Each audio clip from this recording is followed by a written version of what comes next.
Welcome everyone to our channel. My name is Yuvia. My name's Annette. And this is Las Hermanas. The Sisters. And today we're basically going to be telling you guys about how we grew up, how everything started with us. How we came to be. How we came to be, yeah. Okay, so I'm going to start because my mom has told me some things that, how our parents met and stuff like that. So apparently... I'm sorry, because I'm like, apparently. So apparently our parents met when they were very young. So they met between 18 and 20.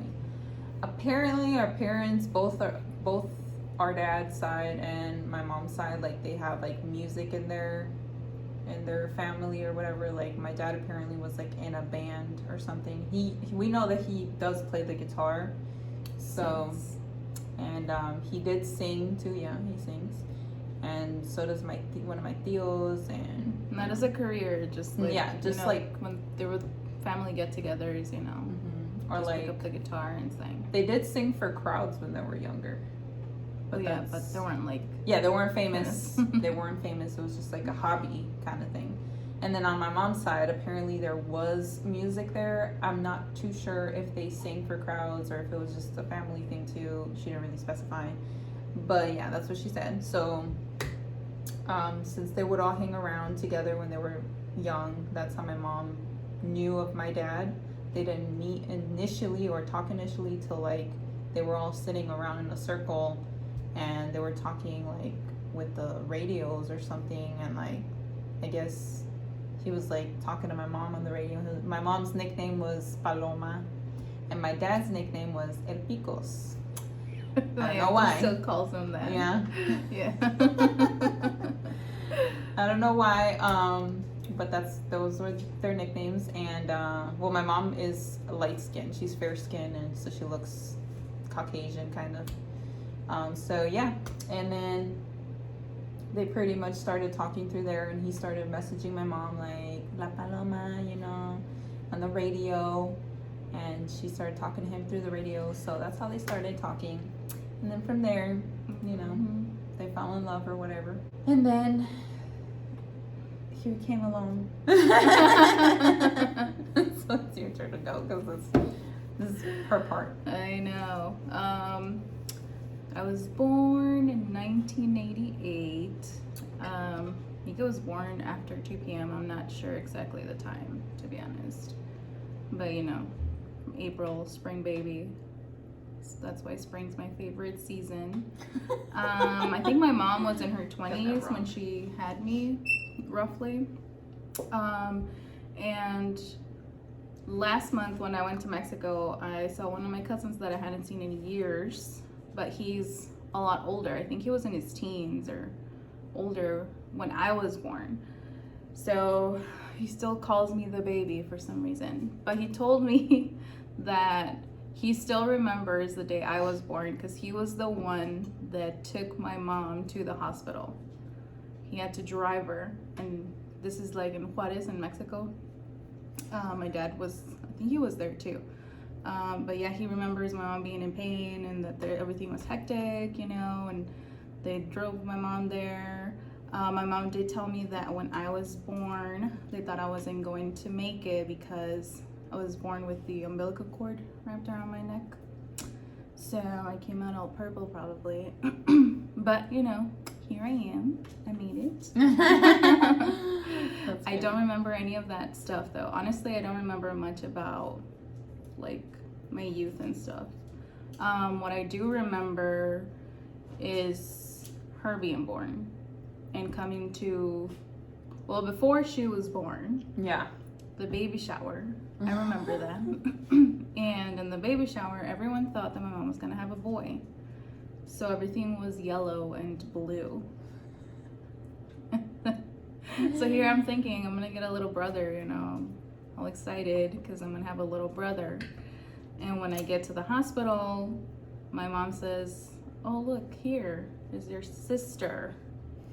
I was so disappointed. I actually was mad, and I didn't even want to like look at her because I was like, why? Yeah, I was pretty angry. And then I remember before she was born, my mom would always play with me all the time. We used to play Barbies and stuff. And then after she was born, she couldn't play with me because obviously she had a newborn. She had to take care of her. But as a little kid, because I'm 5 years old at the time, as a child, you don't think like that. You just think of like, here came this person, this little tiny person. As a child, you're like, here's this little person who just came into my life and just kind of basically took my mom's attention away. That's what was going through my mind. So I was pretty angry in the beginning of her being there. But then I think there was a time, I think you were like, I don't know if you were like 1 or 2 in between there. I don't think you were newborn. I mean, I don't know. She was in between like 1 or 2 years old. I think I was turning 2. Well, my mom told me, you know, go check up on your sister. We used to live in this, we were living in Juarez at the time, and we lived in this 2-story house, like made out of cement. And in order to get to the 2nd floor, the stairs were actually on the outside of the house, and these stairs are made out of wood, and they don't have a railing on the other side. So you just have to go up there with the grace of God and hope that you don't fall. So I went up there, checked up on her, didn't see her on the bed where she was laying, because she was not laying in no crib. And I'm like, where'd she go? And the next thing I know, she's on the floor, there's blood everywhere. I freak out, you know, because I'm probably 6 around this time, and my little brain was like, I have to save her. So I just picked her up, came down the stairs, you know, holding her. And as I'm already on like the last 2 steps, my mom comes out of the house from downstairs, and she's like, oh my goodness, what are you doing with the baby? And I'm like, she fell. She's like dying probably. I don't know. You know? You're like, I think she's dying here. Yeah, I think she's dead. No, she was actually crying. Her nose was broken. Yeah, I fucked my nose up, and I had like a big old scab right here. So that's probably why my top lip is thin. Why it didn't develop all the way. And it is crooked too. Like, I think one side is like higher than the other. Her nose definitely just... Yeah, my nose definitely. Yeah, I have like this little bump that goes, it's like, you know, your nose is like this. Well, mine is like that. And I can't really breathe that well sometimes. So, especially when I eat eat a little bit with my mouth open because I can't breathe and eat at the same time. When I sleep, also, my nose gets clogged very easily. Yeah, can't really breathe right now. Only from one side. But yeah, but she was born in March. I was born in March. 93? 93, yes. 1993. Yeah, during those times, I am a Pisces. As you can see, I don't know if y'all can see this from all the way over there, but it says Pisces. And this one too. But yeah, you know, I think during the time that we were little, the circumstances in Mexico were very, let's say it right, Mexico. Okay, let's say Mexico. Okay.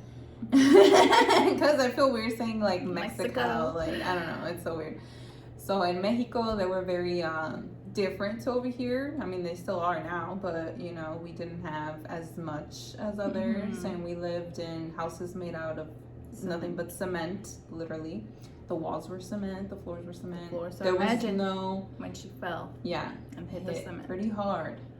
And like there was no railings to the stairs coming down, you know, like it was just like the cement stairs. That was very dangerous. And we also had a freaking porch upstairs. Oh, yeah. And it had no like railings. Like it was just you have to be careful and not. Yeah, I think it just had like the pillars that were holding up the whole house. Yep. But and our parents let us play there. Yeah. And we were like, you know, little. 6 or 2. I remember, and I still have dreams about this, of bunnies falling off. Yeah, we had bunnies there, and then they fell. Yeah, it was kind of sad. I remember We've had bunnies. We had rats. I don't know if you remember. Yeah. We used to. I heard the story that the rat that we had, that you used to give it your bottle. My mom told me that one time.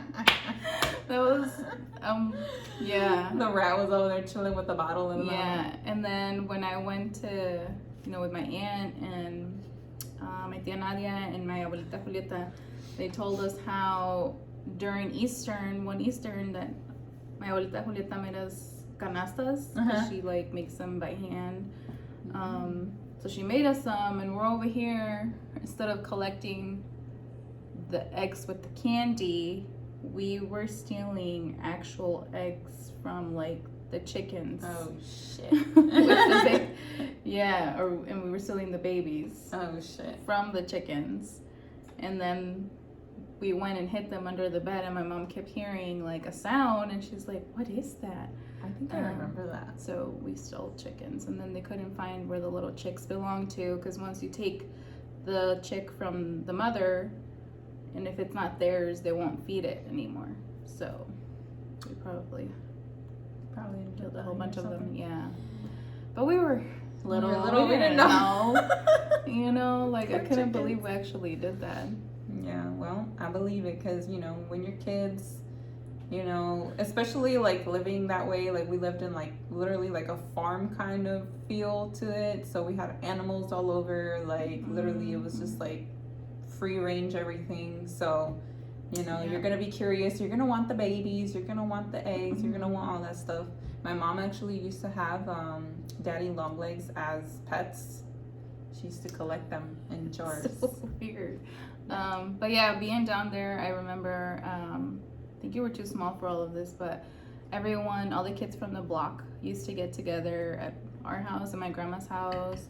We used to do so much stuff we weren't supposed to. We used to get together and tell scary stories, and then no one wanted to go home after dark because they were scared. We used to throw water at the cars when they were driving by. Oh my god. Yeah, we used to climb the trees around the neighborhood. We used to steal peaches from the neighbors' trees because they had peaches. So we used to go and take some. They must have been good, because if you kept going back. I think my favorite part of living down there was when my grandma was there. Her and I used to go every week to the tortilleria. So that was like our one-on-one time. She would take me. We would go, and then the tortillero would always give us a tortilla like freshly out of the machine. You roll it up and eat it. And then we would walk back. I got attacked by a dog once. I got bit by a dog. I crashed my bike and like smashed my thumb, and I thought I was gonna fall off. I had this like humongous bandage around it because they didn't take it to the doctor. Yeah, then they clearly. just give you your remedies. They're freaking saying they probably put Vicks on my nose and Vicks on your finger. Yeah. I heard the story about my dad dropping me. He was tossing me up in the air and he didn't catch me. It was an accident, though. Yeah. I don't think he purposely dropped away. It was an accident. And then I also used to have this scar like all down my right side. Is when my cousins and I were playing in this bathroom that wasn't finished, and I fell and I landed on something sharp, and it like made a large cut on my side. And for the longest time I had a really long scar, and over the years it like shrunk down and smoothed out. I think right now it's like this big. You can't really. Wow. Don't remember that though. They said it was painful. I do remember getting bitten, the thumb that got crushed, and I remember falling down this hill, riding the bike, and scraped all this. Yeah. Ouch. But we used to also walk with my mom. We used to go to the neighbor, like 2 houses down, and the neighbor used to she had her own little tiendita. Yeah. And she would sell chips and soda and like the little baggies. Yeah. And you and I used to get some all the time. And her mom would make gorditas. Those were my favorite. I miss the gorditas for sure. Oh, I miss the food in Mexico in general. Mexico! But yeah, I mean, we definitely Had our experience living our childhood. Yeah, there. Because then we moved to El Paso, Texas when I was 7 and she was 3. Yeah, and then Junior was born in El Paso, Texas. So he's Tejano. And when we came over to Texas, I guess my mom was already pregnant with Junior, right? Or She was got it- pregnant in Texas. Oh, okay. Well, then she got Because pregnant. you and him are 4 years apart. Yeah, so a And year you're later. 3. Yeah. A year later. But yeah, we had a lot of pets down there. We had a Yeah. cat. There's a picture of her holding an orange cat. Yeah. We lived in trailers. Like one of them was really small, like those RV type of trailers. Super small. Yeah. You go in, you go out. My hair caught fire there because I had really long hair, and I was trying to get through to my, to go to my room, but like the stove is here and the table's here, and someone was sitting there, and I'm trying to. As I passed, my hair literally like caught fire, and someone was like, "Oh my gosh, your hair's on fire!" I don't know how they turned it off. Yeah, and hair catches fire pretty quickly. So good thing it was that my hair was really long because it was still long after the whole incident. That is so crazy. But that's crazy because I could have died again. So many situations, so many scenarios. Yeah, I almost got bit by a scorpion once too. I almost got bit by a spider, and it was And a the big snake. ones. Yeah. It's the desert ones, because we were out in Texas. Yep, rattlesnakes and Yeah, the trailers stuff that we like were that. living in, they were always like parked in like a lot, so it wasn't Yeah. like it's like safe. nothing out there but coyotes and all these wild things. Yeah, and like cars that were old, and so we were. We did live on a bus. We did live in a yellow school School bus. I remember that because Mhm. my mom used to pour water in this big old metal bin, Mhm. and she would put it outside because the hot sun would warm it up, I guess, and then she would throw us in there so she could take us a bath out there. Yep, I remember when we lived there, I would ride the bus to school, and it was funny because during that time it was when the Macarena came out, and every afternoon when the bus driver would pick us up, he would be like, "What do you guys want to listen to? Like, whatever you guys want to play." And me and my friends would be like, "Oh, we want to listen to the Macarena," and here we are on the school bus as he's driving, standing up and dancing la Macarena Wow. until our way home. Well, he must have been a good driver because Yeah. y'all didn't do one of those like bumps. Have you ever seen that one video? Yeah. Oh my god. But still, that was dangerous. Kids, don't try that at home. Yeah, don't try that. Well, the buses over there don't even have seatbelts, so I don't know. Like Yeah. back in the day, they didn't have seatbelts. They didn't have seatbelts. No. So yeah, you definitely had to stay seated. But It was now a they fun have ride. seatbelts. Yeah, and this bus, the way that it looked, it was like you walked in. I think I remember right. You walk in and like it was the kitchen or something, and then the bed was all the way to the end, and then my mom would hang clothes up and stuff. So like it would dry, and there was like holes on the bus because we didn't have carpet. Obviously, it's a bus. I remember that yellow cat that we had ended up dead under the Yeah. bus because it would eat bugs. Yeah, I think like it ate something poisonous or something poisonous bit it. But I was like little, and I was sitting on the floor of the bus, and like I was looking in the holes, and I was like, the cat is on it. Like it was just weird It was how sad. it like called me to look down. But yeah, I And then was after really that, we upset. had 2 dogs, and then Yeah. So hers then- got ran over. Before we get there, the bus was inside this like huge garage, metal garage, and then like the garage was like in a huge lot, and we used to play like in the it was just like desert outside of the garage, so we used to play outside of there. We used to go and walk around, and there was like a little bit like far from the garage there was this like pool, like empty pool, and there was like tarantulas there and all this stuff, and they I do remember there being a pool, but I don't There was remember how spiders many in there. things were in there. probably the one time that I went by myself, but there was spiders in there, and then after that I didn't go back. I was like, fuck that, Mhm. because I don't like spiders. But yeah, I remember seeing spiders in there, and I was just kind of like, yeah, no, this is it, you know. And then the cat was following me and stuff, so I was like, nah, because you know, That's probably where it went. probably, or maybe it got bit by one. Could be. But It was kind of sad. It really was. We were really sad. And the 2 dogs that we got, we actually found them on the street. They were just walking alone, and they were puppies. And there was a brown one, or like And a a goldish dark, one, yeah, and the dark brown. yeah. So I took the dark one, and she had the light one, and we actually gave them away to, you know, someone that our parents knew, and then I guess hers accidentally got out of the yard and, you know, got hit by a car, but it was fine. Luckily, like, nothing happened to it. It survived. Like, you know, like, we were mad though, because we're like, we gave them away and you didn't take care of them properly. Like, yeah. Didn't we end up living in that person's house because they had them there? I In just the know we used to go and visit them a lot. Well, I don't know when we moved into that house that was haunted. Remember that house?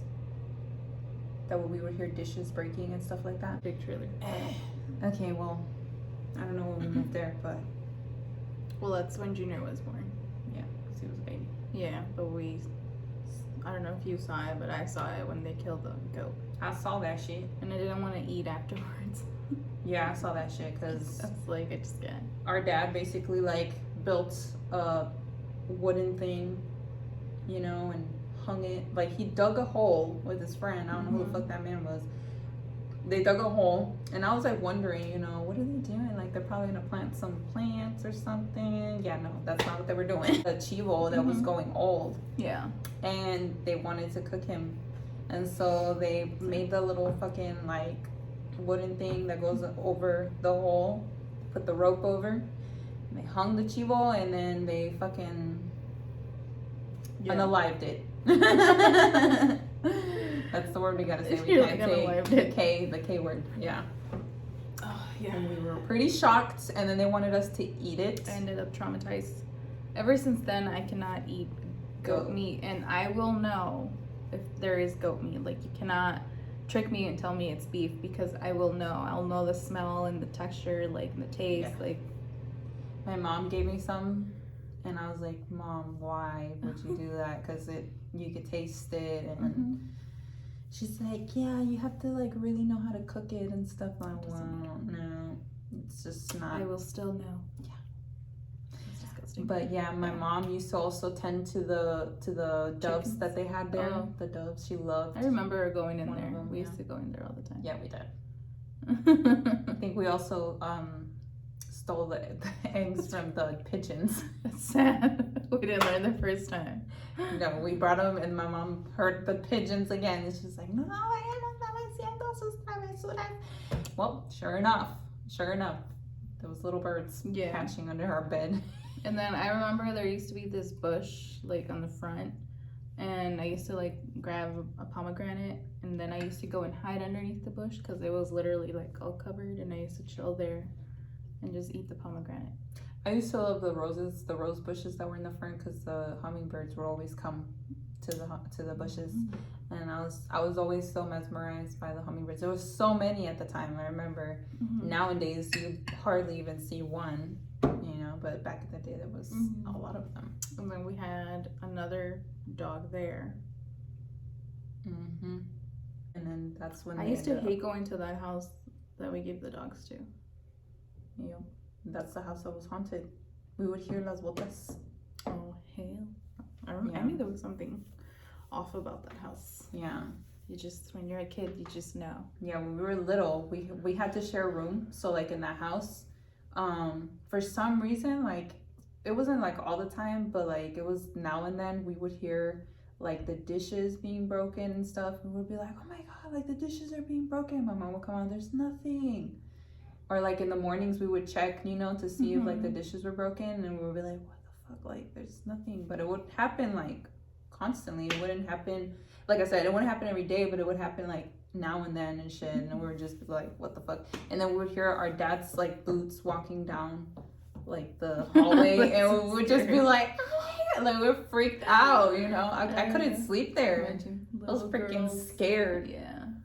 Yeah. So. And then when Junior was born, like one of the times, like my mom was taking a shower, and he was crying, and he just wouldn't stop crying. Like, and I was like, Mom, you know, he's crying, and she's like, yeah, I'll be out. And he just was crying and crying, and I don't know why. Like, I just picked him up, and he finally stopped. And then my mom comes out of the bathroom like, oh my God, all freaking out. Like, I'm like, it's fine. It's not like he weighs that much. Right, he was hella small. He was a small baby. Yeah, and then after that, like, you know, I ended up taking care of him at times. Yeah. I don't think I should have ever picked him up. Yeah, my mom started to see that my sister had a special talent, you know, and she's like, oh, well, now you can help me with the kids. Yep. So she basically ended up mothering all of them. I think it was like 10 probably That's a young when I age. started taking care of you guys. That's why with my niece, like her daughter, she's like, you're not a babysitter. You can't be taking care of no kids. Because, you know, she's still a kid. Like, when you're that age, you're still a kid. You're not meant to be taking care of no kids. You don't know how to take care of no kids, first of all. Like, well, I don't know. She was like, I guess, whatever safest she would do. But still, it's still dangerous because she was still a kid. But yeah. And then we moved to Aurora, Illinois.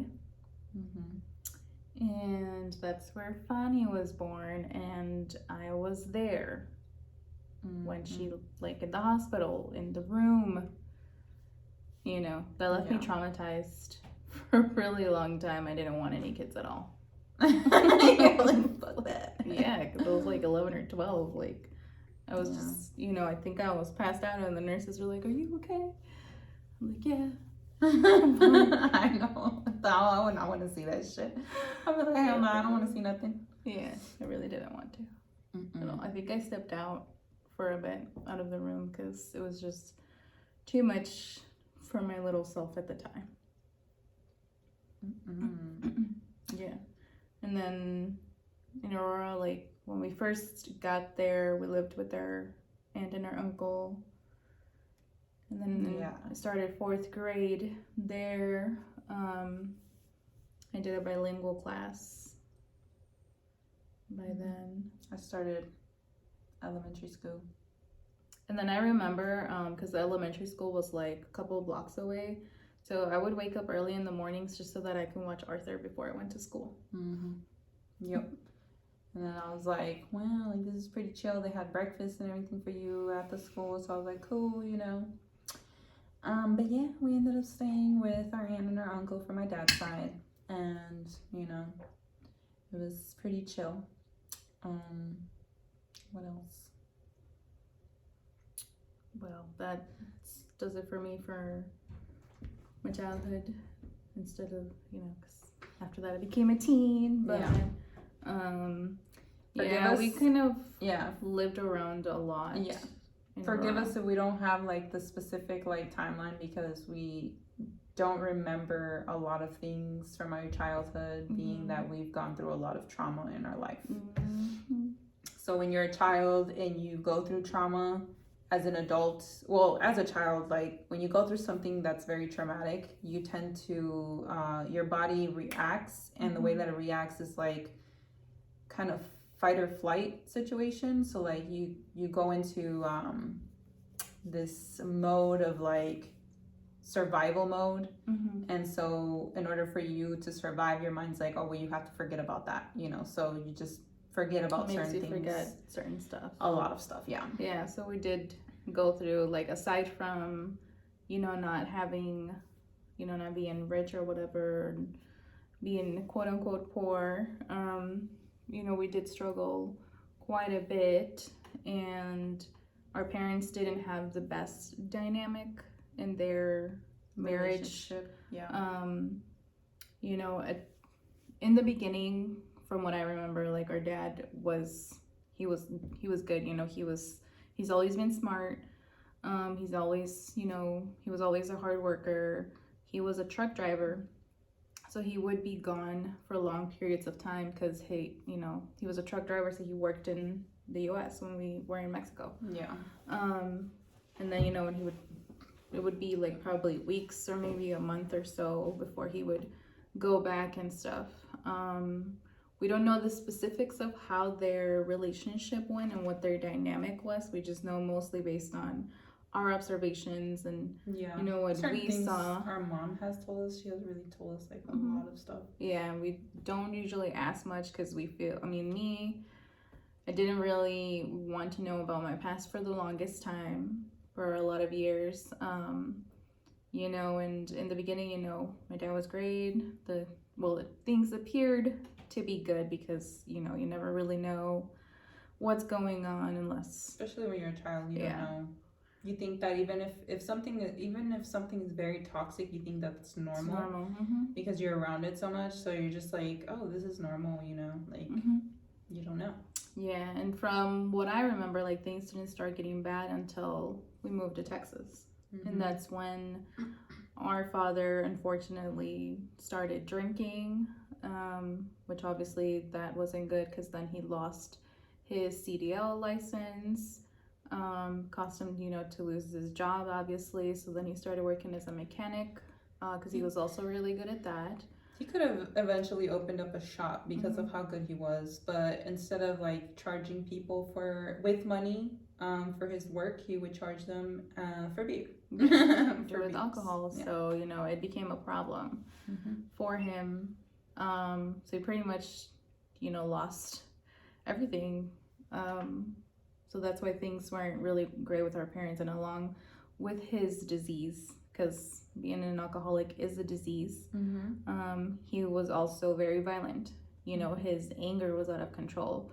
So that also caused a lot of altercations with our parents, and we were present for mostly all of those. We're basically just standing there, just watching all of these things go on. So that actually built a lot of fear and a lot of anxiety for us pretty much as children throughout most of our lives. Yeah. So those were very difficult childhood experiences there, at the early ages of our lives. But things did get better. Eventually. For me it was like for what like we said, we don't really know a lot about like our dad and stuff, but my mom did mention that we didn't know a lot of him or who he was growing up or anything like that. We never knew how his personality was. We never knew what he liked. We never knew what he studied. Nothing really. So we don't really know who he is. And my mom did mention that he was raised by his teachers, that he had these teachers when he was growing up and that they taught him everything that he knew. So him being raised by teachers, that's probably where he got all his knowledge from because he was really smart. But also like nobody knows what he went through with the teachers that made him the way that he was. And we do know that our grandpa, which is his dad, used to also physically abuse my grandma that just passed away. Rest in peace, my grandma. He used to be very violent with her too. So him probably like watching our grandpa do that, and then whatever he went through with the teachers, like who knows, what it triggered in his mind. So we understand now that he is a victim of trauma as well. So and the cycles usually repeat unless you break it, and you have to take it upon yourself to do the work, your shadow work, and not repeat the same patterns that your parents did. And it's been very important for us now as adults to understand things and see them in a different perspective. We did not used to talk to him for a really long time. I still have not talked. I think I stopped talking to our father when I was 14. And 12. I hadn't seen him since then. But just recently with our grandma passing away, like I had to obviously go to the funeral, and he was there. So after so many years of not talking to him and not seeing him, I decided it was my personal choice to actually keep that channel of communication between he and I.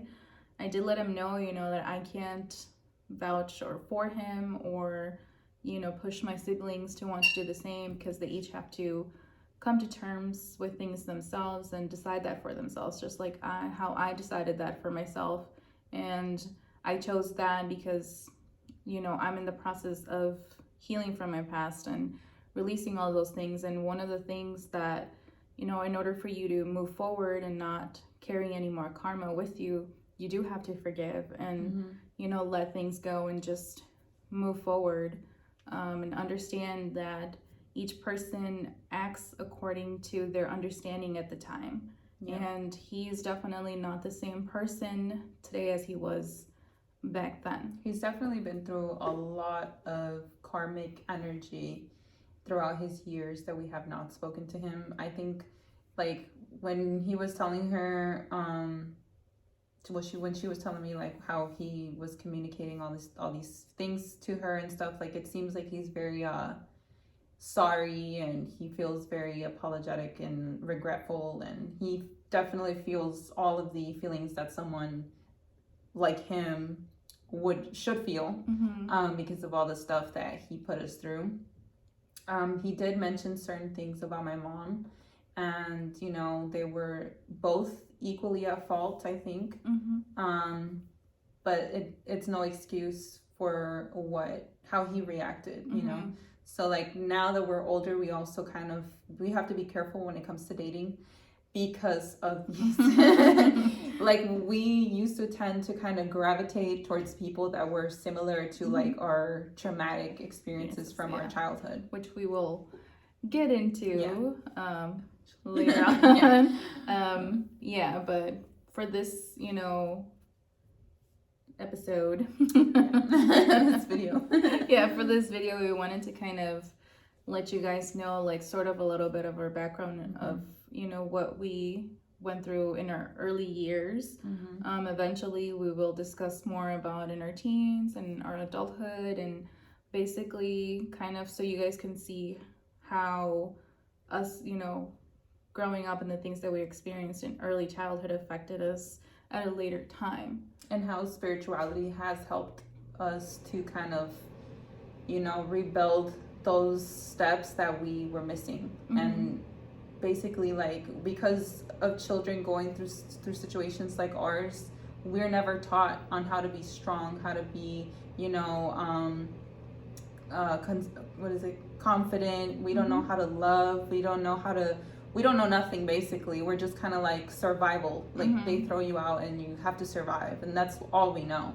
So that's kind of, it gets into like spirituality and stuff, and so that's why we want to talk about this stuff. And then they do tell you that in your early ages, like, the love that you receive from your parents will impact you greatly, especially once you're an adult, because you will subconsciously look for those same characteristics in people. You'll be attracted to those same things without even knowing it consciously.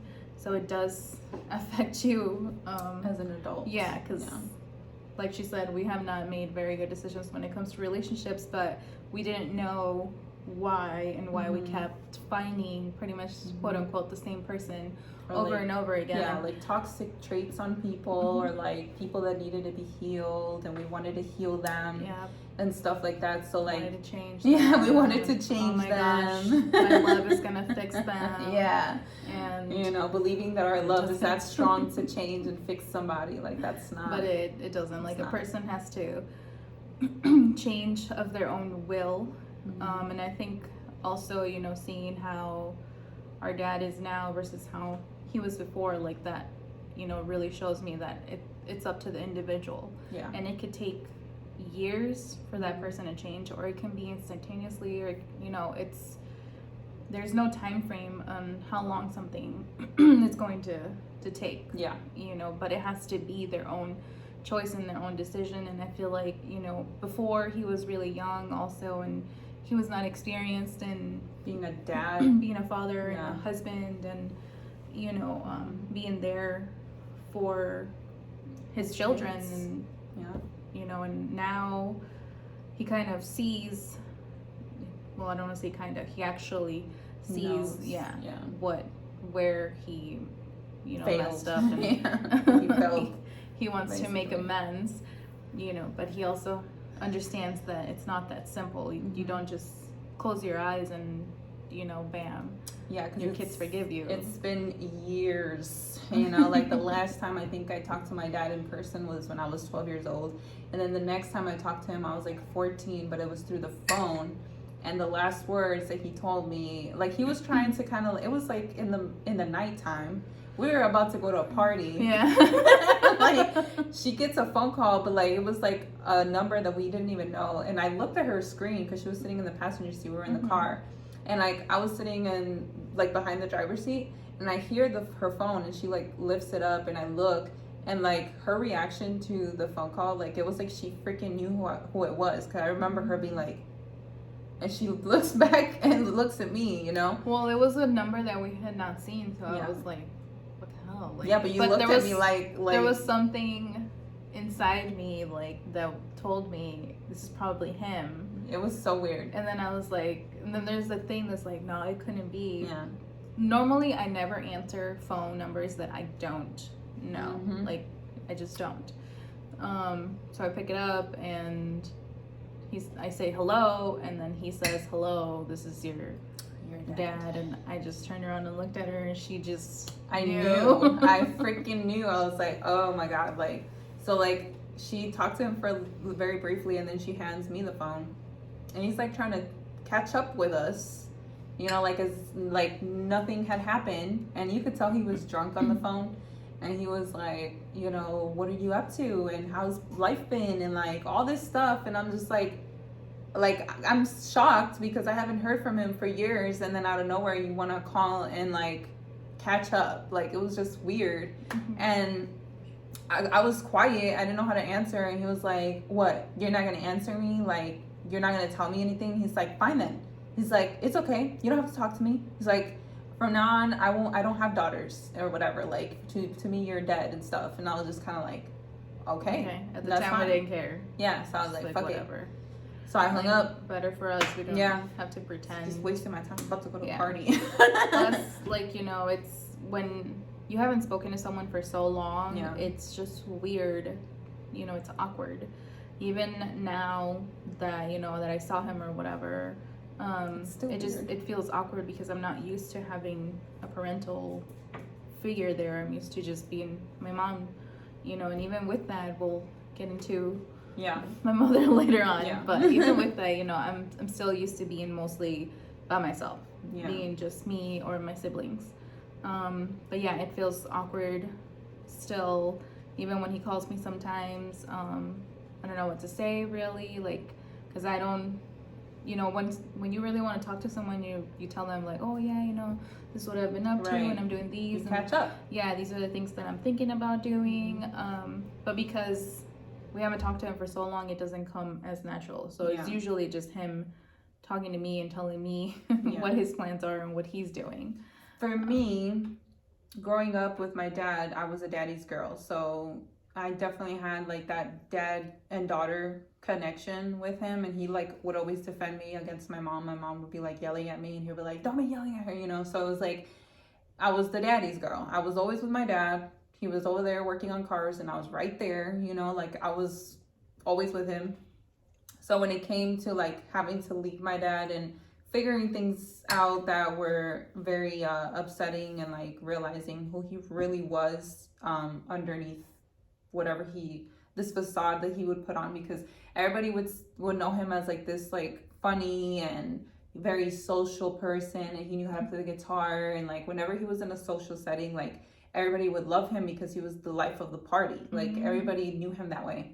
So going from seeing him every day, he used to make us like milkshakes in the morning, and like he, for my birthday, would sing me happy birthday with his guitar and stuff like that.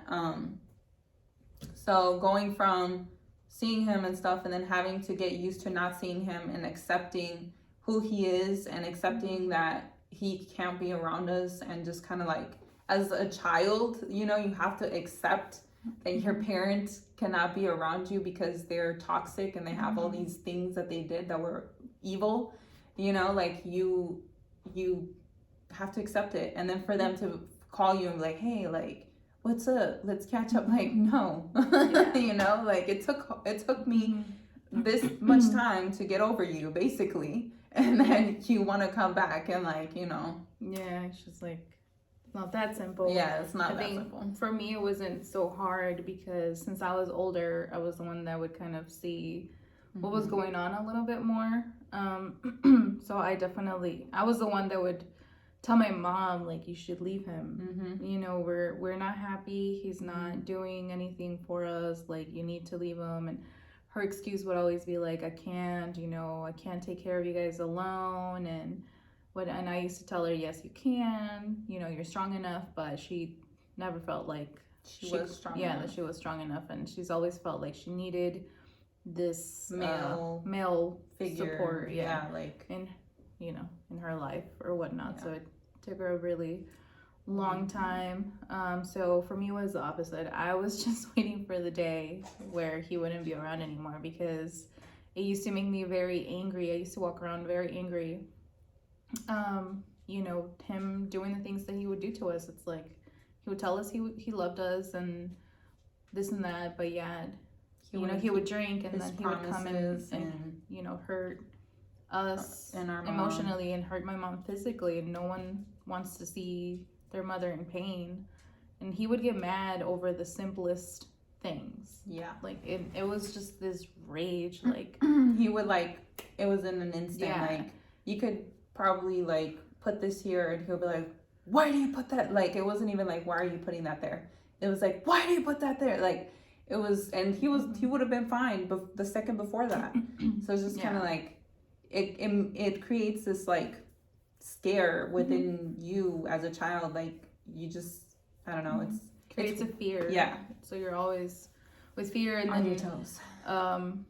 His behavior, like, towards you, obviously it makes you feel like you're not good enough and that nothing you do is good enough. So you kind of, you know, subconsciously take in that thought, and then you think that you're not good enough and you don't love yourself, because it's like your parent, you know, as a little kid you're like, well, my parents don't love me. Yeah, so you think like your parents don't love you and stuff, and so that causes, you know, again, it influences your adulthood and the people that you allow yourself to be around or to be around you, and who you choose as a partner, because that's what you believe that you deserve, you know. Yep. And even in friendships. Yeah, that's true.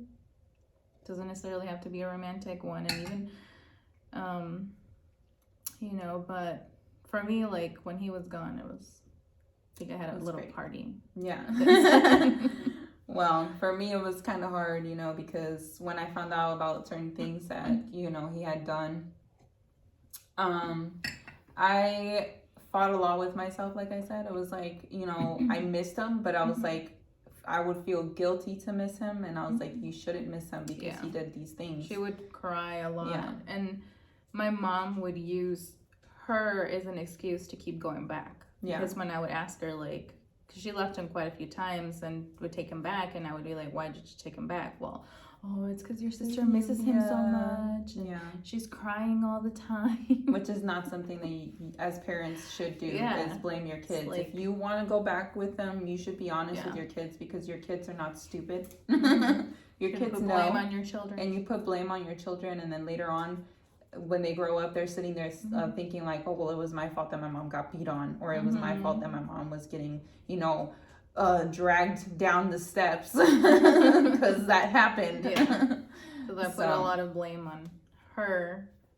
But yeah, I mean, it was a bit crazy. But we'll talk about it more on our next one, because we are planning on doing a personal video once a month. Yeah. So we will delve into more of our how we grew up. Background history. For now, we'll leave you guys with this, and I know usually our videos are 30 minutes, but this one is clearly an hour long. Longer.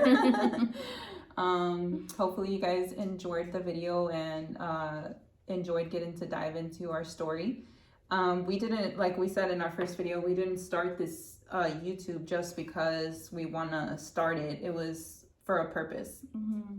And we want to show you guys how far we've come from what we came from. So what we went through. Yeah, what we went through. You know, how we overcame a lot of our things in our past. Mm-hmm. And, you know, if there's people out there who are going through stuff like that or went through things like that and they just don't know how to start letting go of their past and their traumatic experiences and stuff like that. Sometimes just listening to other people and what they went through and what helped them. Mm-hmm. Sometimes it helps you because that's how it was for me. Listening to hearing other people and how they overcame stuff, and primarily just saying it out loud, like what happened to you and what you went through, that does help a lot. Yeah, it kind of like lightens your load, you know, because some people might say like, oh, nobody cares, or like some people might say like, keep that to yourself, nobody wants to hear about that. Like, no, don't listen to those people, because initially those people have something within them that they can't say, and so they want everybody else not to say their stories, or there's something that's stopping them. So when you speak about your story, that shows strength, and that shows that you want to move forward, you know, and that's always the first step, is being able to talk about it and unload yourself, you know. And primarily like getting over that fear, because you know, for the longest time, I remember I used to keep everything in. Like, I used to hold every emotion in. Like, if I was angry, if I was sad, I would not talk to anybody about it. I wouldn't even show it. Even till this day, it's hard for me to cry in public. Yeah, so it is. But that just comes from me, like, I guess, like, teaching myself to hold everything in and pretend that everything's fine, because I used to still have to go to school and, you know, pretend at school that everything was great at home, that, you know, we weren't in an abusive situation or, you know, a lot of the things that we went through. We literally had to like shift our energy like fast. It was like, you know, going home and it was upsetting, and then going to school you had to shift like into this other person that was like all happy and everything's fine, everything's your cool. Fear and all your worries, you know, and at the same time, like, you know, smiling to everybody, but on the inside you're like, oh my God, you know, what's gonna happen when I come home today? You know, like, is my mom still gonna be alive? As, you know, I don't want to sound over dramatic, but siblings gonna be alive. Like me as a child, like those were the thoughts that I used to have. And, you know, fear, again, living with fear and keeping your mouth shut and not telling anybody about it, because you didn't want to like get your parents in trouble or whatever, you know, or for something to go even, you know, to cause something bigger, because already we knew how our dad was, and then for us to go and say something and then for him to, you know, like lash out, that was a scary thought to even have, you know. So that's why we wouldn't talk about it much. Even when I would go to school, like, I wouldn't say anything. But later on I will tell you guys when it was that I actually started talking about it and what actually helped me in the beginning. But yeah, so that's it for today. I also want to mention real quick, when it comes to toxic parents, if you guys feel like you need space from them and you need time to like be away and you need to cut them off, and people will tell you those are your parents and blah blah blah, do what you got to do for you, because at the end of the day you have to heal yourself first, and then eventually when you're healed, it will come the time where you will be okay to be around those people, and you will understand why they were the way that they were. You will be able to forgive them, and you will be able to move on. But at the time being, if you need to cut those people off, do what you gotta do. Like, don't listen to anybody else. If your gut and your heart are telling you like you need time for you, don't worry about them for years or however many months, do it. Eventually, like I said, you'll get to that point that you will be able to forgive and you know, move forward. And with your parents, even though they want to talk crap to you and all this stuff, let them do what they gotta do, because they're also toxic, so they don't know their toxicity. They don't know at what level, you know, their toxic level is at. So just, That's true. yeah, push them to the side, worry about them later, worry about yourself first. So that's what we had to do. I had to cut my mom off. Yeah, for some and then time. you know, maybe one day you decide that you want to talk to your parent. Maybe you don't. Maybe you don't. That will be up to you. Nobody can say or change your mind. That's definitely up to you. Yeah, because you know you're the only one that knows exactly what you went through and what your experience was like and how that affected you. Like no one else lived your life, and because it's your life, you get to decide what happens in your life. Exactly. So, all right, you guys. So I hope you guys like this video. Don't forget to share, like, and subscribe to our channel. If you guys want to see more of these videos, obviously you're gonna see more of these videos. But you know, if there's any specific topics that you guys want us to talk about. I know on our next one we're doing something fun. Yeah, we'll do. We don't want to keep it serious all the time.